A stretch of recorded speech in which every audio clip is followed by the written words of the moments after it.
अस्सलाम वालेकुम students, welcome to journey with physics 4। Welcome to another video. अगर अभी तक आपने चैनल सब्सक्राइब नहीं किया तो सब्सक्राइब कर दें ताकि आपको और नई आने वाली वीडियो का नोटिफिकेशन फ़ौरन से मिल जाए। तो हमने स्टार्ट किया हुआ था चैप्टर 3 न्यूमेरिकल्स का। तो हमारा एक न्यूमेरिकल रह गया था 3.8, बाकी सारे न्यूमेरिकल हम कर चुके थे। तो 3.8 वाला न्यूमेरिकल स्टार्ट करते हैं। A ball of mass 0.4 kg is dropped on the floor from a height of 1.8 meter. The ball rebounds straight upward to a height of 0.8. एक बाल है जो हमने एक हाइट पे जाके फॉर एग्जांपल एक टावर से जाके नीचे गिरानी है।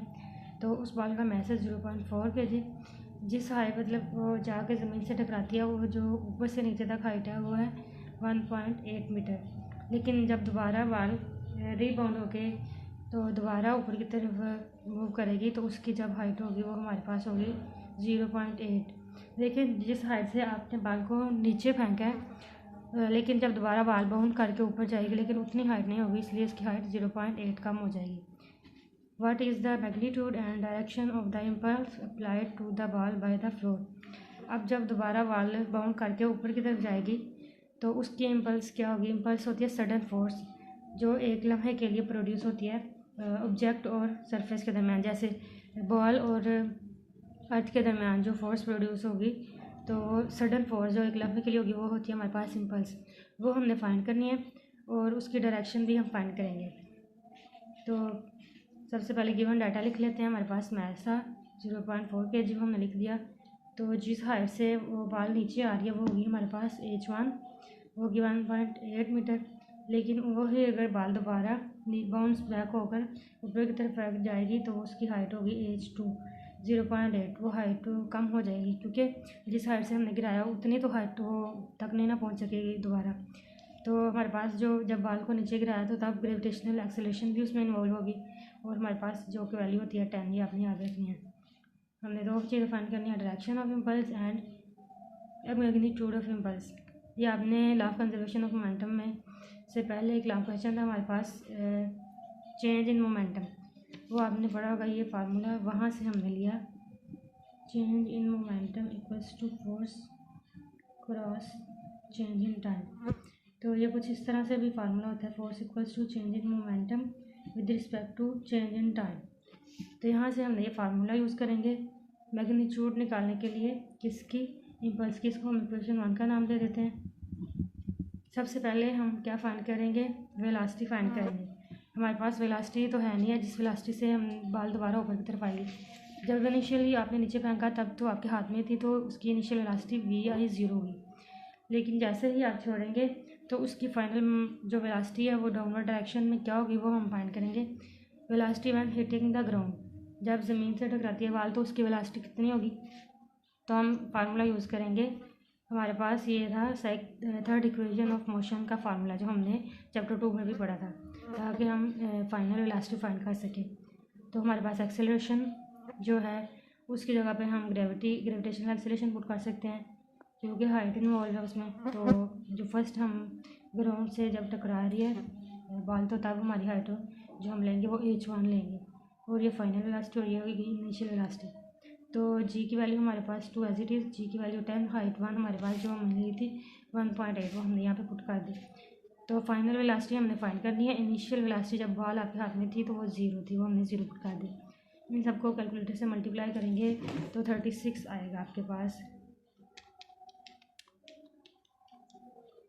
यहाँ पे आप देख सकते हैं कैलकुलेटर में मल्टीप्लाई किया मैंने, 36 आ गया। अब हमने वेलोसिटी का हमने सिंगल वैल्यू फाइंड करनी है। यहाँ पे हमारे पास स्क्वायर आ गया, तो हम दोनों तरफ स्क्वायर रूट अप्लाई करके स्क्वायर को ख़त्म कर सकते हैं। Taking square root on both sides, तो 36 के ऊपर भी हमने स्क्वायर रूट ले लिया और वेलोसिटी VF स्क्वायर के ऊपर भी। तो ये इसका 2 स्क्वायर रूट से कैंसिल हो जाएगा हमारे पास। और 36 का अगर हम स्क्वायर रूट लें कैलकुलेटर से तो हमारे पास आ जाएगा 6। तो हमारे पास फाइनल वेलोसिटी जब बाल नीचे जाके ग्राउंड से टकराई तो हमारे पास फाइनल वेलोसिटी आ गई 6 मीटर पर सेकेंड। अब हमने देखे बाल दोबारा बाउंस होकर ऊपर की तरफ जब मूव करती है तो तब वेलोसिटी कितनी होगी वो अब हम फाइंड करेंगे। वेलोसिटी जस्ट आफ्टर रिबाउंसिंग, मतलब जैसे ही बाल नीचे थोड़ी सी फोर्स लगा कर ऊपर की तरफ मूव करती है तब वेलोसिटी कितनी होगी। तो हम यूज़ करेंगे वो भी सिमिलर फार्मूला, लेकिन जब बाल ऊपर की तरफ दोबारा मूव करती है तो उसकी जो हमारे पास फाइनल वेलोसिटी है, थोड़ी देर के लिए बाल स्टॉप करती है एक लम्हे के लिए, तो फाइनल वेलोसिटी फिर 0 हो जाएगी।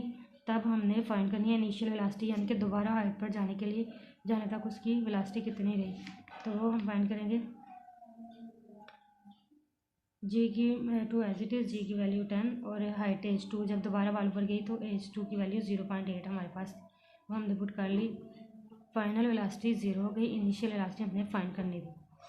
जब बाल को नीचे फेंका तब इनिशियल वेलोसिटी 0 थी और फाइनल वेलोसिटी हमने फाइंड कर ली, वो थी 6 मीटर पर सेकेंड। अब जब दोबारा बाल ऊपर की तरफ एक्ट करेगी बाउंस बैक होकर, तो तब उसकी जो हमारे पास फाइनल वेलोसिटी होगी वो ऊपर वाली सबसे ऊपर हाइट, मैक्सिमम हाइट पे जाकर 0 हो जाएगी। लेकिन नीचे से इनिशियल वेलोसिटी कितनी थी वो हम फाइंड करेंगे, ठीक है। तो उसके लिए इन सबको मल्टीप्लाई करेंगे, तो हमारे पास आ जाएगा 16। अब हमारे पास यहाँ पे स्केयर आया, स्केयर ख़त्म करने के लिए हम लिखेंगे taking square root on both sides, दोनों तरफ स्केयर रूट लेंगे तो हमारे पास ये इनिशियल वेलोसिटी, इसका स्केयर रूट से कैंसिल हो गया। और अगर 16 का हम स्केयर रूट लें तो हमारे पास आंसर आ जाएगा 4, तो उसकी जगह पे हमने पुट कर दिया 4। तो इनिशियल वेलोसिटी आ गई हमारे पास 4 मीटर पर सेकेंड स्केयर। चूँकि डायरेक्शन चेंज हो रही है, पहले वेलोसिटी जो नीचे की तरफ आ रही थी, अब दोबारा जिस वेलोसिटी के साथ बॉल ऊपर मूव करेगी वो इनिशियल वेलोसिटी हमारे पास माइनस में आएगी। देखें, एक बाल थी जिसको हमने डाउनवर्ड डायरेक्शन में टावर से नीचे फेंका, तब उसकी वेलोसिटी जो थी इनिशियल वेलोसिटी वो थी हमारे पास 0, और फाइनल वेलोसिटी जो हमने फाइंड की डाउनवर्ड डायरेक्शन में वो होगी हमारे पास 6 मीटर पर सेकेंड। लेकिन जैसे ही वो बाल दोबारा एक लम्हे के लिए रुक गए, यहाँ से ऊपर की तरफ दोबारा गई, लेकिन मैक्सिमम हाइट तक नहीं पहुँच सकती, फॉर एग्जांपल इस हाइट तक गई, तो यहाँ पे हमारे पास जो इनिशियल वेलोसिटी से वो गई वो हमने अभी फाइंड की, वो हमारे पास थी 4, और जो हमने फाइंड कर ली। तो मैक्सिमम हाइट फॉर एग्जांपल यहाँ पे जाती है तो यहाँ पे इसकी फाइनल वेलोसिटी हो जाएगी 0, ठीक है। तो ये जो वेलोसिटी में चेंज आ रहा है, ये वेलोसिटी जब ऊपर जा रही है ऊपर वाली डायरेक्शन में, तो इसकी जो साइन है वो चेंज हो जाएगा, वो हो जाएगा नेगेटिव में। देखिए, ये नीचे की तरफ आई तो पॉजिटिव साइन था, जब नीचे की तरफ आई, जब ऊपर दोबारा जाएगी तो वेलोसिटी जो हमारे पास आ जाएगी वो नेगेटिव आ जाएगी। तो चेंज इन वेलोसिटी हमारे पास होता है final velocity minus initial velocity. तो फाइनल वेलोसिटी हमारे पास 6 आई थी, वो हमने पुट कर दी, और इनिशियल वेलोसिटी जो अभी हमारे पास आई वो आई -4, तो माइनस माइनस प्लस, तो ये होगी हमारे पास चेंज इन वेलोसिटी 10 मीटर पर सेकेंड। दोनों को मल्टीप्लाई करें तो हमारे पास 4 न्यूटन सेकेंड आ जाएगा इसका यूनिट। ये आ गई हमारे पास इम्पल्स जो हमें रिक्वायर थी। और अब इसकी डायरेक्शन फाइंड करनी है, तो डायरेक्शन यहाँ से हम देखें, यहाँ पे बाल नीचे आई, ठीक है, थोड़ी देर के लिए एक लम्हे के लिए ज़मीन के साथ हिट की, वो हिट के दौरान जो फोर्स 1 सेकंड के लिए प्रोड्यूस हुई वो होती है हमारे पास इम्पल्स, और वापस फिर वेलोसिटी ऊपर की तरफ बाल की मूव करती है। तो इम्पल्स की जो डायरेक्शन होगी वो भी क्या होगी, अपवर्ड साइड पर। तो direction of velocity would be upward. ये था आपका न्यूमेरिकल नंबर 3.8 जो कि कंप्लीट हो गया। अगर आपको वीडियो अच्छी लगी है तो लाइक शेयर और सब्सक्राइब कर दें, ताकि आपको हर नई आने वाली वीडियो का नोटिफिकेशन फ़ौरन से मिल जाए। तब तक के लिए अल्लाह हाफिज़।